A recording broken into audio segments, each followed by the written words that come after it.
Qur'aana keessaa dogoggora funaanuufim qo'annoon ani eegaleem daandii haqaa akkan argadhu na taasisi jedha Dr. Gaarmilaar. Kitaaba waggaa 1400 duram nama barnoota hin qabneen barreeffame keessaa dogoggora 1000 ol nan baasa kan jedhu Dr. Gaarmilaar.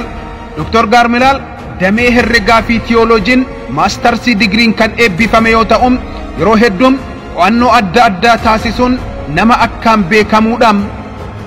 Kitaaba kabajamaa Qur'aanaa qo'achuun shakkii tokko malee dogoggora 1000 ol baasuun muslimootaan falmee muslimootaan salphisa kan jedhu Dr. Gaarmilaar hiikaa Qur'aanaa kabajamaa fudhatee sakatta'uu eegalee. Dr. Gaarmilaar kitaaba waggaa 1400 dura nama hin baranneen barreeffame Qur'aanni haa hafuutiin kitaaba qo'attoonni beekumsa isaaniin faarfaman jaarraa 21ffaa kana keessa barreessanii dubbistoota biraan ga'an qo'achuun dogoggoroota hedduu funaanee isaan qeequun nama beekamuudha jechuun yeroo sana namoonni hedduun Dr. Gaarmilaarin leellisaa turuun isaanii ni yaadatama.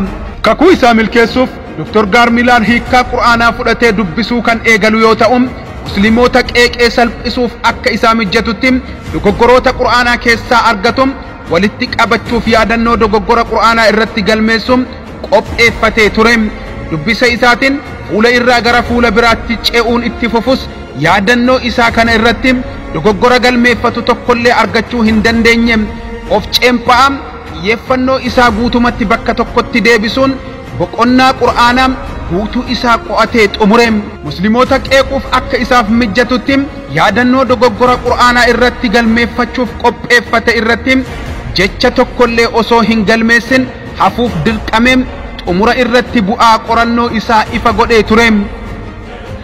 Bu'aan qorannoo isaa waggaa 1400 dura nama barnoota hin qabneen kan barreeffame Qur'aanni dogoggora irraa bilisa kan ta'e dhuguma jecha Rabbiitiin dogoggora isa keessaa funaanuuf qo'annoon ani eegale daandii haqaa akkan argadhu na taasise jedha Dr. Gaarmilaar.